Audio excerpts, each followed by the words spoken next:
Hello, and welcome to part 2 of Poetry Perfume Pairings. This is a series where I take some of my favorite poems and I recommend a spritz of one of my favorite perfumes on the wrist to smell while you read and give you the entire olfactory lyrical experience. I'm a poet and a perfume head. I'm very qualified to make these assessments. Let's just get right into it. First poem isn't a poem at all, but an excerpt of lyrics from Joanna Newsom's song Only Skin, that I can recite from memory because I'm a Joanna Newsom superfan. But I have got some business out at the edge of town, candy weighing both of my pockets down, till I can hardly stay afloat from the weight of them, knowing how the common folk condemn what it is I do to you to keep you warm, being a woman, being a woman. It doesn't work. It doesn't work to just recite it. You gotta sing it. And this is one of my favorite Joanna Newsom songs because of this exact passage. Something about it resonates with me deeply. I could do an entire video on that song alone. However, for now, I will recommend that if you do end up listening to the 16-minute long Joanna Newsom song Only Skin, there is no better fragrance to put on your wrist than L'Apothecary Co. White Lotus and Waterlily, this darling little roller ball. It's just a beautiful, intoxicating fragrance with succulent lotus flower, water lily, and rainwater. It is so old-fashioned yet so timeless, just like Joanna Newsom's lyrics. I adore it, I adore her, I adore that song. Can't recommend highly enough. Next, for something completely different, I have a poem called To Antigone, a Dispatch from Music for the Dead and Resurrected by Valzhyna Mort. To Antigone, a Dispatch, an excerpt. On a torture instrument called an accordion, I stretch my bones into the fingers of a witch. That particular passage instantly reminded me of Metal Flowers by the Harmonist. The smell is exactly what it sounds like, very floral and very metallic.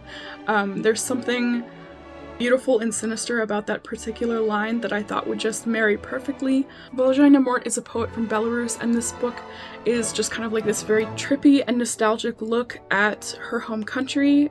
Very grim, but very beautiful. Next, for something completely different again, is Any Full Name is a Grand Old Name by Ogden Nash. Though I struggle but in vain against my all-too-human nature, I yet have managed to maintain respect for human nomenclature. If I overcompensate in my flight from prunes and prisms, and perversely deviate into horrid solecisms, though my hearers I've appalled with okey-doke and all the samey, never ever have I called Mrs. Eisenhower Mamie.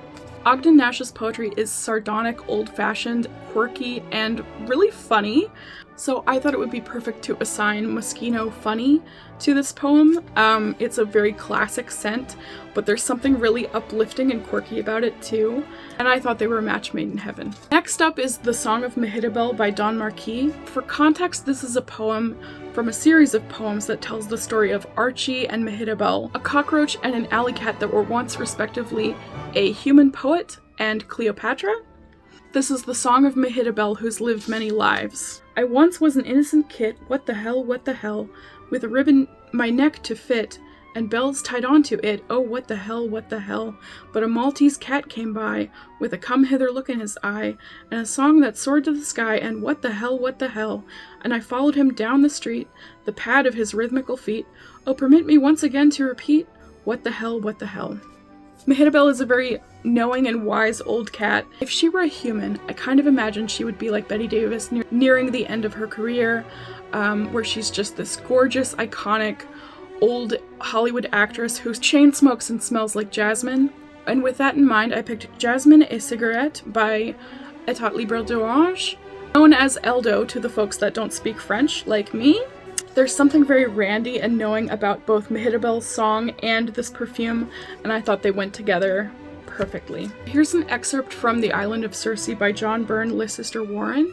Her face not at first so beautiful that one should say fear her she will slay men and draw them into deaths by her strange ways, but in some soft snare hid under all of her. We must consider well upon her face, then the silent beauty of it all begins upon us. grows and greatens on like sweet increasing music chord on chord, till all our being falters overthrown, and she lures out our soul into her hands, as faint and helpless as a newborn babe, to have her way and will with all of it. Circe in this poem to me seems as bewitching as a siren, which is why I assigned Tokyomilk Song of a Siren. This is like a very floral, overpowering scent that I think a sexy, overpowering woman would wear. It's kind of cloyingly sweet and a little, you know, a little much. That's why I think it would be perfect for this poem.